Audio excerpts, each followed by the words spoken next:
The test, the deep space station, floated quietly on the edge of a dying star system, its metallic hull reflecting the weak light of the fading sun.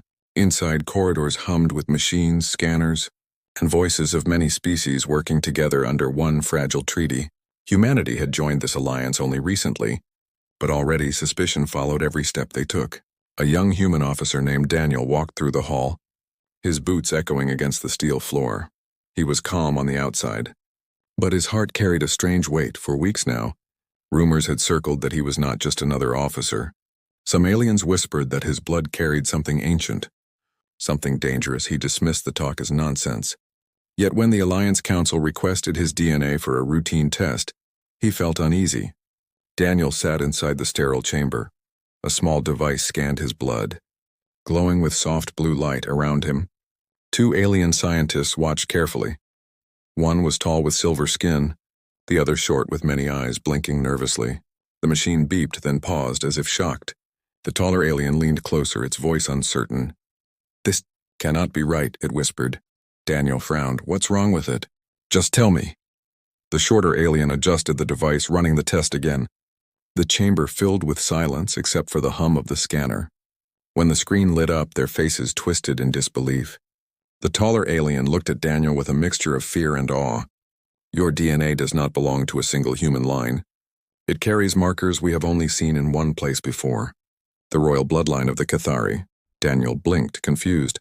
"The Cathari? That's impossible. They're not even human." The alien scientist stepped back. "And yet the markers are clear. You share genetic sequence with their highest bloodline. You are connected by heritage." Daniel felt a chill race down his spine. The Cathari were one of the most powerful empires in the galaxy, feared and respected by all. Their royal line was believed to be pure, untouched by outsiders.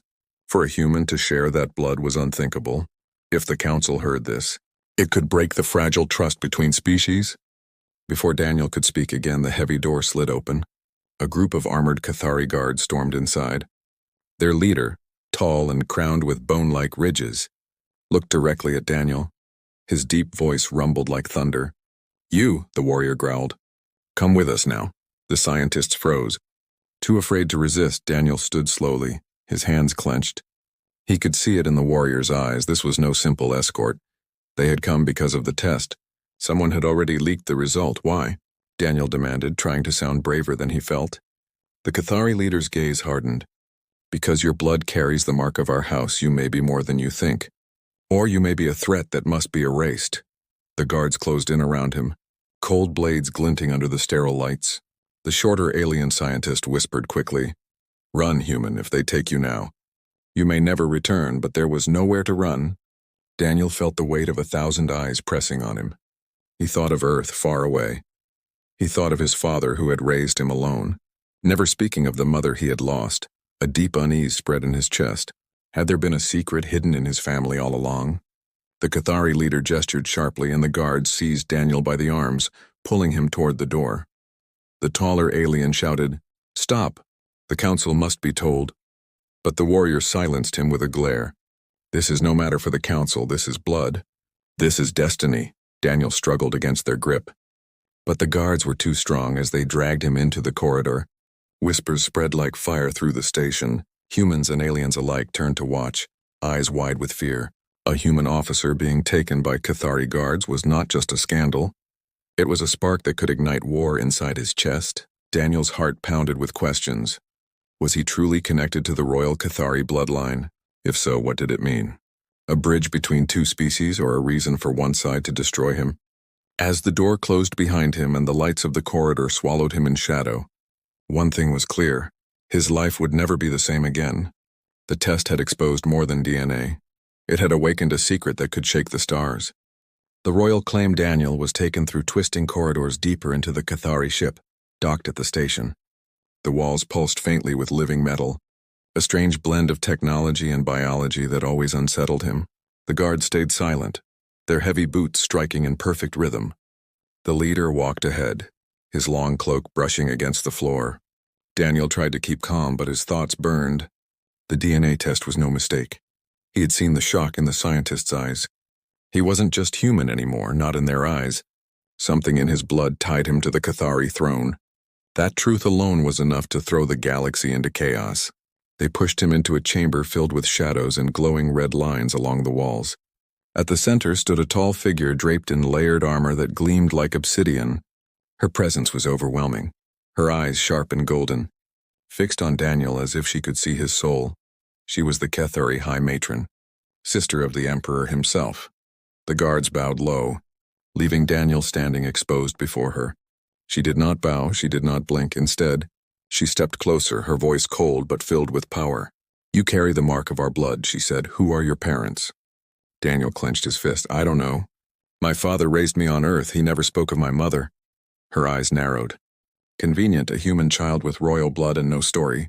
No proof, only a test. Do you take us for fools?" Daniel's jaw tightened. "I didn't ask for this. I didn't even know, but if the test is true, then maybe someone in your line tried to keep a secret. Maybe your empire is not as pure as you claim." The room grew colder. The guards stiffened. The High Matron's lips curved into something between anger and amusement. "Bold," she whispered. "You speak as if you have the right. Perhaps you do. Perhaps you are the shadow of a forbidden union, if that is true. Then your existence is both a threat and a weapon." Daniel swallowed. His instincts told him this was no simple discovery. The Cathari were not interested in science. They were interested in power. If he was truly tied to their royal line, he could be used to sway loyalties or worse, to challenge the throne itself. The High Matron circled him like a predator. Her armor clicked softly with each step. "You will come with us to the Cathari capital. There we will uncover the truth.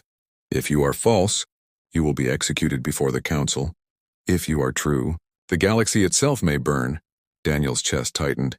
"And what if I refuse?" She stopped, her golden eyes piercing into him. "Then we take your head now and end the question forever." Silence hung heavy. Daniel felt the weight of choice pressing down. He thought again of Earth, of the people who had no idea their soldier was caught in the grip of alien royalty. If he died now, it would mean nothing, but if he lived, maybe he could uncover the truth, not just for himself, but for humanity. He forced a breath. "Fine, I'll go." The High Matron smiled slightly, a smile with no warmth. "Wise. Perhaps there is Cathari blood in you after all." The guards released him. Though their eyes stayed sharp, the leader gave him a nod of respect, as if Daniel had passed some unspoken test. But inside, Daniel knew this was only the beginning. As he was escorted toward the ship's core, he saw alien officers glance at him with a mix of curiosity and fear. The rumors had already spread. He was no longer seen as just human. He was a possible heir, a possible danger. When they reached the great chamber of the ship, Daniel was allowed a moment alone. The walls around him shimmered with strange symbols. Glowing faintly, he reached out and touched one, and to his shock it pulsed warmly under his skin. The guard watching him shifted uncomfortably. "That is royal script," the guard muttered. "Only those of the line can wake it." Daniel pulled his hand back, his heart racing. He hadn't meant to do anything, but the ship itself had answered to his touch. It was another sign, another chain pulling him deeper into a destiny he didn't ask for. The High Matron returned, her cloak trailing behind her. She looked at the glowing script, then at him, for the first time. Her expression changed, something softer, almost uncertain. "Perhaps the stars have chosen," she said quietly. "Perhaps the blood we thought untouchable was never pure." Daniel stared at her, his voice low. "Or maybe humanity is stronger than you ever imagined." Her golden eyes burned with both anger and fascination. She turned sharply. "Prepare the ship, we leave for the capital. The council will decide what to do with him." Daniel's mind raced as the engines roared to life. The ship vibrated under his feet. The stars outside began to shift. He wasn't just being taken as a prisoner. He was being carried into the heart of an empire that might claim him as one of their own, or destroy him before he could breathe the truth. And somewhere deep inside, a whisper stirred, not from his mind, but from his blood. A whisper of something ancient, something waiting to awaken. The capital of shadows. The journey to the Cathari capital lasted only a few days in hyperspace.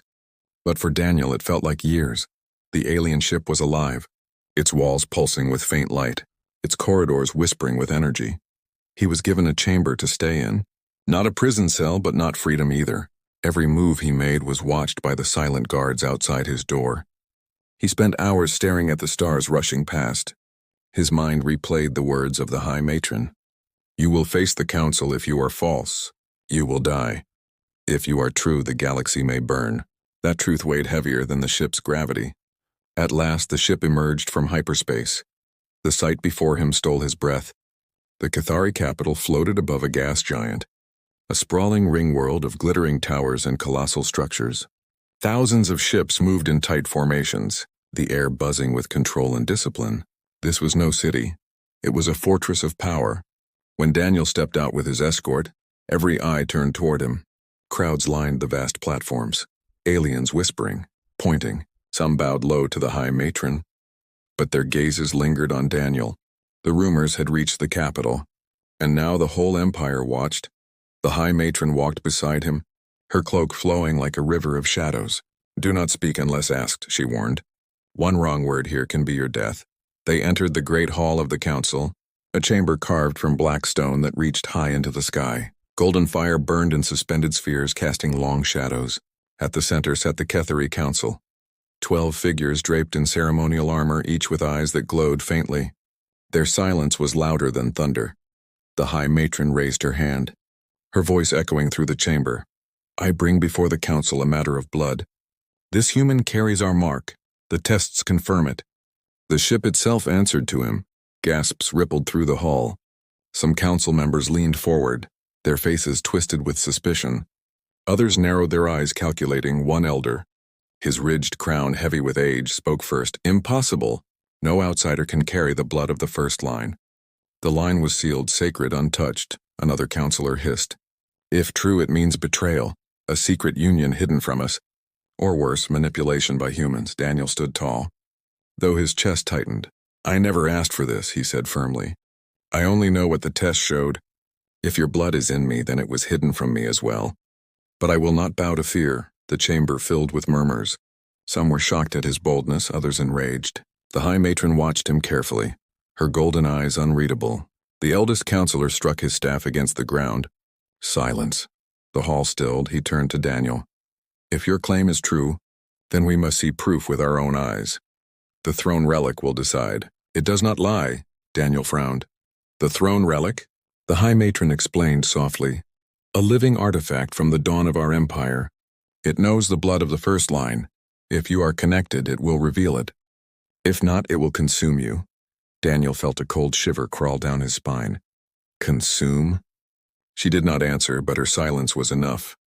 The council ordered it to be brought forth moments later. A massive object was carried into the chamber. It looked like a throne carved from crystal and bone, pulsing faintly with inner light. Ancient symbols glowed along its surface. The air grew heavy as if the throne itself was alive. The eldest counselor gestured. Sit. Daniel looked at the throne, then at the guards surrounding him. He knew there was no choice. His feet carried him forward, each step echoing like a drumbeat of fate. As he reached the throne, the whispers of the crowd filled the hall. He lowered himself onto the crystal seat. For a moment, nothing happened. Then the throne came alive, its light surged, crawling over his arms into his chest. His vision blurred as warmth spread through his body. The hall erupted in cries of disbelief.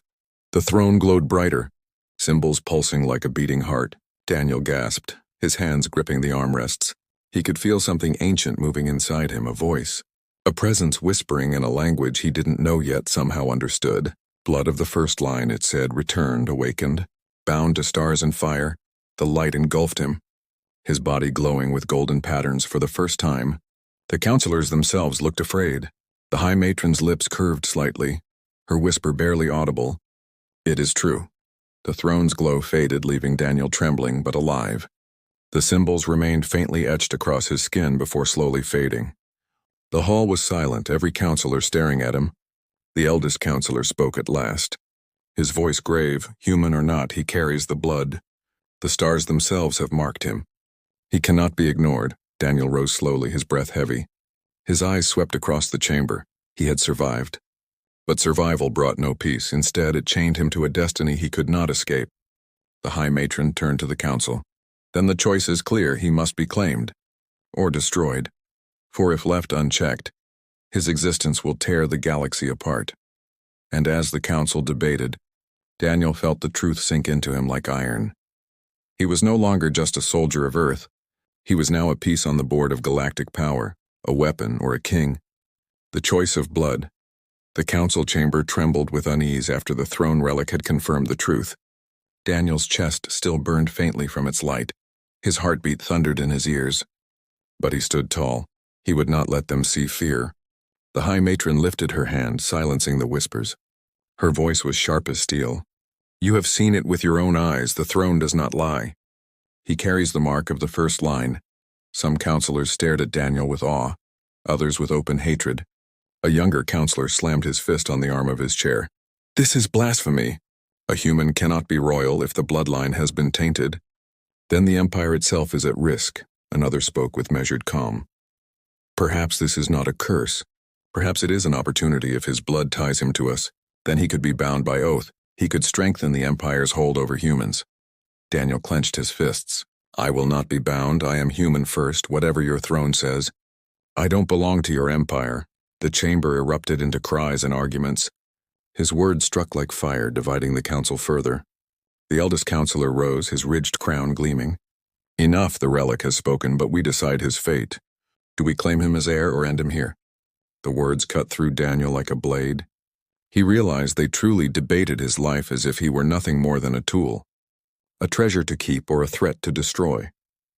The High Matron's eyes narrowed as she studied him. There was something calculating in her gaze, but not cruel. She spoke slowly. He is untrained, unshaped. If he is truly blood of the first line, then he must prove himself. Let him face the trial of fire. Let the stars judge if he is worthy to live. Murmurs filled the hall. Some nodded, others protested, but the suggestion carried weight. The trial of fire was spoken in hushed tones even among Ketheri. A test of both spirit and blood, it was not survival that mattered. It was how one endured. Daniel's throat tightened. And if I pass? The High Matron's golden eyes locked with his. Then you will be recognized, not as human, not as outsider, but as Ketheri of the royal blood. He swallowed. And if I fail? The youngest counselor leaned forward with a smirk. Then your body will be burned to ash and your name erased from record. You will be nothing. Daniel's chest ached with fury. They thought of him as if he had no choice, but something in him refused to bend. Fine, he said, his voice steady. I'll take your trial. But know this, I don't need your throne or your empire, whatever happens. I'll prove humanity is not to be dismissed. The chamber fell silent. His words echoed, and for the first time, some of the Ketheri looked unsettled. Humanity had always been viewed as young, fragile, insignificant. Yet here stood a human who had survived the throne relic and dared to speak against them. The eldest counselor finally nodded. It is decided. The trial of fire will begin at dawn. Guards led Daniel away, not roughly this time, but with strange respect. He was taken to a preparation chamber, its walls lined with alien glyphs. A single guard remained outside, silent as stone. Inside, Daniel paced. His mind racing, he remembered his father's words. Long ago, when he was just a boy on Earth, strength is not in blood but in choice back then. He had thought it was simple advice. Now it felt like the only anchor holding him steady. Suddenly, the door slid open. The High Matron entered. Her armor gleamed under the dim light, but her face was unreadable. She dismissed the guard with a wave, and for the first time, they were alone. Daniel stood still. Come to threaten me again. Her lips curved faintly. No. I came to see if you will survive. You spoke boldly in the council.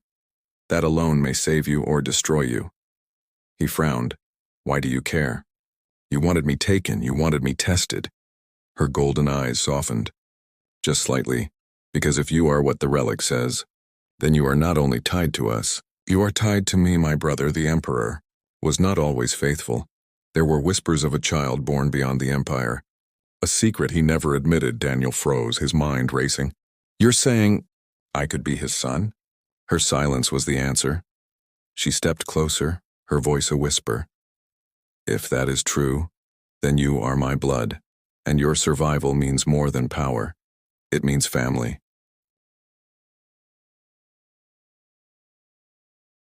The word struck him harder than any threat, family. It was a word he had longed for since his mother's absence. Yet hearing it now from an alien matron who might be his aunt, shook him to the core. Daniel's voice trembled. And if I survive the trial? The High Matron's expression hardened again. Then you must choose, stand with humanity or with us. Either choice will change the galaxy. She turned to leave. Her cloak whispering against the floor. Daniel's breath came heavy. His future was no longer only his tomorrow. The trial of fire would decide if he lived. But beyond survival, he faced a greater truth. He might be heir to the very empire that once saw humanity as nothing. As the door closed, Daniel sat in silence, the shadows pressing around him. Somewhere deep inside, his blood whispered again, "Destiny waits in fire." And he knew. Dawn would bring either his rise or his end. The trial of fire. The dawn on the Cathari capital came not with sunlight, but with the burning glow of the gas giant below. Red fire swirled across the skies, casting shadows on the great arena where thousands had gathered. Word had spread faster than light. An outsider, a human, would face the trial of fire. Daniel stood at the center of the arena, his chest bare, his heart steady but heavy. The air smelled of ash and stone. His hands trembled slightly, but he clenched them into fists. He could not let them see weakness, not here, not now, high above. The council watched from a grand platform, their golden eyes gleaming.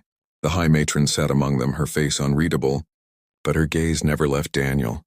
The eldest counselor's voice boomed across the arena. "Blood of the first line born of human flesh. Today you face the trial of fire. If you endure, you are air. If you fall, you are nothing." The ground shifted beneath Daniel. Cracks split the floor as molten light poured upward. Flames licked the air, forming a circle of fire around him. From hidden gates, mechanical beasts of molten steel and living flame emerged, their eyes glowing like burning stars. They were the guardians of the trial, forged to test only those who claimed royal blood. The crowd roared, chanting in a tongue Daniel didn't know. His skin burned from the heat, sweat dripping down his brow. But his father's words echoed in his mind. Strength is not in blood, but in choice. The first beast charged. Claws of molten metal striking down, Daniel rolled aside, the ground scorching under him. He had no weapon, no armor, only his will. He scrambled, grabbing a shard of crystal from the cracked floor. Its edge burned his hand, but he held it firm. The beast lunged again. Daniel slashed, the shard sinking into its molten core. A burst of fire erupted. Throwing him backward, the crowd gasped. But Daniel pushed himself up, coughing. His skin blistered, but his eyes burned brighter than the flames. Another beast attacked, wings of fire spreading wide. Daniel ducked, heat tearing at his lungs. He leapt onto its back, driving the shard deep into the glowing seam of its neck. The creature howled before collapsing into sparks. The arena shook with cries of shock and awe. Even the counselors leaned forward, their disbelief growing. This human was not breaking. He was fighting as if the flames fueled him. But the trial was not over. The floor split again, and from the heart of the arena rose the final guardian. A towering figure of living flame shaped like a warrior. Its eyes blazed golden, its voice thundered like firestorms. "Blood of the first line, prove your right or burn." Daniel staggered, his body weak. His arms shook from pain. His lungs screamed for air. But deep inside, something stirred. That ancient whisper in his blood rose louder. "Fire does not destroy you, fire awakens you." The guardian struck, its flaming blade carving through stone. Daniel barely dodged, heat searing his skin. He fell to his knees, the shard slipping from his hand. The crowd roared, sensing the end. But Daniel forced himself up. His hands burned as he pressed them into the molten ground. Instead of fear, he felt a strange power rising in him. The flames no longer scorched, they flowed into him. His veins glowed faintly as golden patterns spread across his arms. The same marks the throne relic had revealed. The guardian paused, its fiery eyes narrowing. The crowd silenced, watching in awe. Daniel clenched his fists, his voice echoing across the arena. "I am human, but I am more than blood. I do not bow to fire, I rise from it." He charged, not with a weapon, but with his bare hands. The flames of the guardian surged toward him, yet instead of burning, they merged with the glow on his skin. For one blinding moment, Daniel and the guardian were engulfed in the same golden fire. The arena shook violently, blinding light filling every corner. When it faded, the guardian was gone, only sparks drifting in the air. Daniel stood at the center, his body battered but alive, his chest glowing faintly with golden light. Silence gripped the arena, then slowly, the crowd erupted, not with jeers, but with roars of awe and fear. The counselors stared in disbelief. Some bowed their heads. Others looked ready to draw their blades. The eldest counselor rose, his voice heavy. "The trial has spoken. The fire accepts him." He is of the first line. The High Matron stood, her golden eyes fierce. He is no longer only human, he is royal blood, and the galaxy will tremble with his choice. Daniel looked up at her, his voice steady though his body shook. I am human and I am more, but I will not be your pawn. If this blood gives me power, then I will use it not to rule, but to protect. The words struck like thunder. The crowd froze, the council stiffened. The High Matron's lips curved faintly, almost like pride. For the first time, Daniel felt the truth settle in his heart. He was not only caught in destiny, he was destiny, human, royal, fireborn. His existence was no accident, it was a spark. And the stars would never be the same. The trial of fire was over, but the war of blood and choice had only begun.